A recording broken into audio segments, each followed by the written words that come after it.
Hi friends, ఎలా ఉన్నారు? అందరూ బాగుండాలని కోరుకుంటున్నాను. Welcome back to life of Srilatha. ఇంకా మన ఛానల్ని ఫస్ట్ టైం చూస్తున్నట్లయితే తప్పకుండా సబ్స్క్రైబ్ చేసుకోండి. అలాగే ఒక లైక్ కొట్టడం మర్చిపోకండి. ఇప్పుడైతే మా అబ్బాయి కోసము బ్రేక్ఫాస్ట్ ప్రిపేర్ చేస్తున్నాను అన్నట్టు. ఏంటంటే పీనట్ బటర్ పెట్టుకుంటాడంట బ్రెడ్ పైన. అందుకు కొంచెం నెయ్యితోని అటు ఇటు రెడ్ కలర్ వచ్చేలాగా కాల్చాను. ఇంకా ఇది చూడండి, ఆయిల్ వేసిన దానికంటే నెయ్యి వేస్తే పొగలు బాగా వస్తాయి కదా. కొంచెం వేసాను, అయినా కూడా ఎంత పొగలు వస్తున్నాయో. మా అక్క వాళ్ళ ఇంటి దగ్గర అది చికెన్ రైస్ ఏమో చేసిళ్ళు, అప్పుడు వీడియో పెట్టాను కదా జనవరిలో.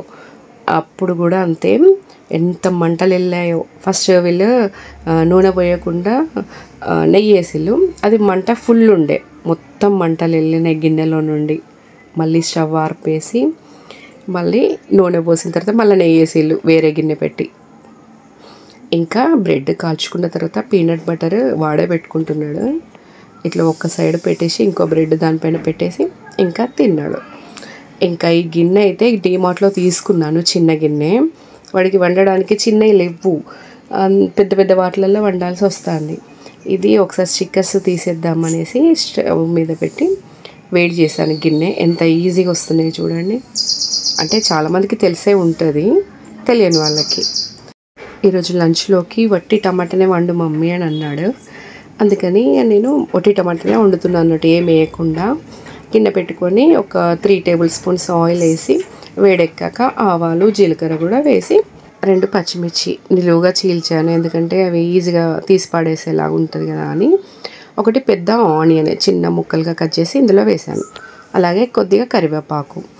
ఇవన్నీ కొద్దిగా వేగాక ఒక 1/2 టేబుల్ స్పూన్ అల్లం వెల్లుల్లిపాయ పేస్ట్, అది కూడా పచ్చివాసన పోయేంత వరకు కలుపుకున్న తర్వాత 1/2 టేబుల్ స్పూన్ పసుపు, ఒక 1/2 టేబుల్ స్పూన్ కారం, అంతే. ఇవి కూడా వేసి కలుపుకున్న తర్వాత కట్ చేసి పెట్టుకున్న టమాటాలు కూడా ఇందులో వేసి కలుపుకొని మూత పెట్టుకోవాలి, అంతే. ఆ తర్వాత రుచికి సరిపడా సాల్ట్, ఒక 1 టేబుల్ స్పూన్ సాల్ట్ వేసాను, అంతే. ఇంకా మగ్గిపోయింది తొందరనే టమాటా. ఇంకా ఇప్పుడు ఒక 1/2 టేబుల్ స్పూన్ ధనియాల పౌడరు, అంతే వేసి కలుపుకోవాలి. మూత పెట్టుకొని ఒక 2 మినిట్స్ ఉడికించుకున్న తర్వాత కొత్తిమీర జల్లుకొని కలుపుకున్న తర్వాత అంతే, స్టవ్ ఆఫ్ చేయడమే. కర్రీ అయిపోయింది. మన లంచ్లోకి అయితే బాక్స్లో కర్రీ పెట్టేస్తున్నా, కొద్దిగా చల్లారుతుంది కదా ఫస్ట్ పెడితే. అన్నం అయితే చల్లారింది, ఆల్రెడీ ప్లేట్లో వేసి చల్లారిపోయాను అన్నట్టు. ఇంకా ఇదైతే కార్న్ టిక్కా చేద్దామని చేస్తున్నాను. ఈవినింగ్ అయింది అన్నట్టు, కాసేపు పడుకొని లేసి.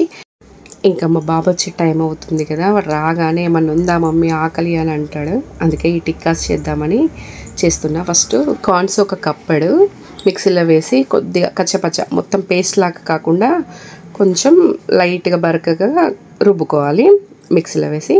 ఆ తర్వాత ఒకటే ఆలుగడ్డ పెద్దది తీసుకున్నాను, దాన్ని ఉడకబెట్టాను. ఇప్పుడు మెత్తగా దీంట్లోనే పిసుకోవాలి. ఆలుగడ్డ ఉడికిన తర్వాత వేడి నీళ్ళు పాడబోసి చల్లటి నీళ్ళు పోసిన పైన చల్లగా ఉన్నాయి, కానీ లోపల మాత్రం ఆ గడ్డ లోపల వేడి ఉంది. చేయి చూడండి ఎర్రగా అయిపోయింది ఆ వేడిది పిసికేసరికి. ఇంకా దీంట్లోనే ఒక 1/2 టేబుల్ స్పూన్ జీలకర్ర, ఒక పెద్ద ఆనియన్ కూడా చిన్న చిన్న పీసెస్గా కట్ చేసి ఇందులో వేసాను. ఇంకా కొత్తిమీర ఒక గుప్పెడు వేసాను. కొద్దిగా కరివేపాకు చిన్న చిన్న పీసెస్గా కట్ చేసి ఇందులోనే వేసుకోవాలి. 1 టేబుల్ స్పూన్ అల్లం వెల్లుల్లిపాయ పేస్ట్, కొద్దిగా సాల్ట్ రుచికి సరిపడా, ఒక 2 టేబుల్ స్పూన్ శనగపిండి, 2 టేబుల్ స్పూన్ కార్న్ఫ్లోరు, ఇంకా 1/2 టేబుల్ స్పూన్ చాట్ మసాలా, ఒక 1/2 టేబుల్ స్పూన్ ధనియాల పౌడరు. ఇంకా ఇవన్నీ వేసి మంచిగా కలుపుకోవాలి, అన్నీ కలిసేలాగా. ఈ గిన్నెలోనే సరిపోతుంది అనేసి అన్నీ వేసి కలుపుదామని ఇందులో వేసాను, కానీ టైట్ అయిపోయింది, నిండుగా అయిపోయింది. ఇక మళ్ళీ ఇంకో దాంట్లోకి ఎందుకు మార్చడం అనేసి ఇందులోనే అడ్జస్ట్ చేసి కలిపాను అన్నట్టు. ఇంకా ప్యాన్ వేడెక్కాక కొద్దిగా ఆయిల్ వేసి స్ప్రెడ్ చేసాను. ఆ తర్వాత టిక్కాస్ కోసం ఇవి రౌండ్గా బాల్స్ చేసి ఇట్లా కొంచెం ప్రెస్ చేసి దానిపైన వేసుకోవడమే, అంతే.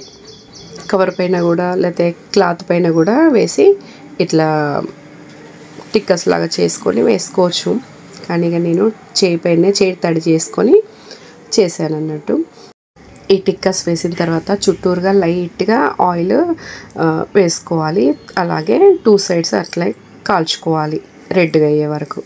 అప్పటికే తొందర చేస్తున్నాను కానీ మా అబ్బాయి మంచి వాసన వస్తుంది, మమ్మీ ఏమైంది అయిందా అని అడుగుతాడు వాడు. వీటినే ఎక్కువ ఆయిల్ పోసి డీప్ ఫ్రై కూడా చేసుకోవచ్చు, కానీ తొందరగా డైజెస్ట్ కావు, ఎక్కువ కూడా తినలేము, అసలు హెల్త్కి కూడా మంచిది కాదు కదా. ఇట్లయితే కొద్దిగా ఆయిల్తోనే మనము టిక్కీస్ చేసుకోవచ్చు. అట్లనే ఉంటాయి కానీ కొంచెం బాగా క్రంచీనెస్ లేకుండా కొద్దిగా నార్మల్గా ఉంటాయి అన్నట్టు. ఇంకా అటు ఇటు కాల్చుకున్న తర్వాత రౌండ్గా కూడా కొంచెం కాలుతుందని అట్లా చుట్టూ తిప్పుతున్నా అన్నట్టు. ఇంకా సేమ్ ఇలాగే కంకి గింజల ప్లేస్లో సోరకాయ కానీ లేకపోతే శనగలు, పెసర్లు ఏవైనా వేసి సేమ్ ఇట్లనే అన్ని కూరగాయలు వేసి కూడా చేసుకుంటే బాగుంటుంది, హెల్తీ కూడా. ఇంకా టిక్కీస్ అయితే అయ్యాయి, వానికి మంచిగా డెకరేట్ చేసి ఇస్తున్నా అన్నట్టు. వాళ్ళకి చూడగానే కంటికి మంచిగా అనిపిస్తే వాళ్ళు తినడానికి కూడా ఇష్టపడతారు పిల్లలు. ఇంకా కొద్దిగా టమాటా సాస్ అయితే వేసి ఇస్తున్నా అన్నట్టు. వాడికి తిని చాలా బాగున్నాయి మమ్మీ అని అన్నాడు. ఇంకా ఇవైతే నాకు వాడు తినేసిండు, అదే ప్లేట్లో నేను కూడా వేసుకుంటున్నా. ఇవే ఫుల్ అయిపోయినాయి నాకైతే. డిన్నర్ ఇంకా ఏం చేయలేదు, ఇవే 5 తినేసరికి కడుపు నిండిపోయింది. టేస్ట్ మాత్రం చాలా బాగా వచ్చాయండి. మీరు కూడా ట్రై చేయండి, ఎలా వచ్చిందో నాకు కామెంట్ చేసి చెప్పండి. ఈ స్వీట్ చేయమని మా అబ్బాయి ఎన్నో రోజుల నుంచి అడుగుతున్నాడు. అంటే దగ్గు ఉండే అందరికీ, ఎందుకు ఇప్పుడే చేయడం అనేసి చేయలేదు ఇన్ని రోజులు. ఈరోజు అయితే చేద్దామని కొబ్బరికాయ కొట్టిన, ఇవి వాటర్ కొన్ని వెళ్ళినాయి అన్నట్టు, అవి నేను తాగేస్తున్నా. ఎట్లాగ ఇంట్లో ఎవరు లేరు. ఎంతైనా కొబ్బరి బొండంలో ఉన్న నీళ్ళ కంటే ఈ కొబ్బరికాయ, పాత కొబ్బరికాయలో ఉన్న వాటర్ అయితే మస్తు స్వీట్గా ఉంటాయి కదా. ఇంకా ఈ కొబ్బరిని అయితే తీసి చిన్న చిన్న పీసెస్గా కట్ చేసి మిక్సీ జార్లో వేసాను. 1 కప్పు కొబ్బరి వక్కలైతే 1/2 కప్పు బెల్లము ఇది వేసి మిక్సీ పట్టిన ఇట్లా మెత్తగా. ఇందులో ఏం యాడ్ చేయలేదు, వాటర్ ఇట్లా. ఇంకా ప్యాన్ పెట్టుకొని కొద్దిగా 1 టేబుల్ స్పూన్ అంతా నెయ్యి వేసుకోవాలి. అది కరిగిపోయాక ఫస్ట్ అయితే జీడిపప్పులు వేయించుకున్నాను. అసలు స్వీట్స్ అంటేనే నెయ్యితో చేస్తేనే బాగుంటాయి కదా, అందులోకి ఇంకా డ్రై ఫ్రూట్స్ ఉంటే ఇంకా బాగుంటుంది.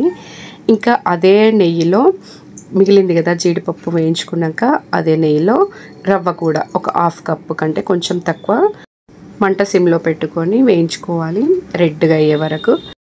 ఇంకా అందులోనే కొబ్బరి ఉన్ను బెల్లం వేసి మనం మిక్సీ పట్టుకున్నాం కదా, అది ఇందులో వేసి కలుపుకోవాలి మొత్తం కలిసేలాగా. బెల్లం వేసాం కదా అడుగంటుతూ ఉంటుంది, అందుకని మధ్యలో కొంచెం కొంచెం నెయ్యి వేసుకుంటూ కలుపుకోవాలి.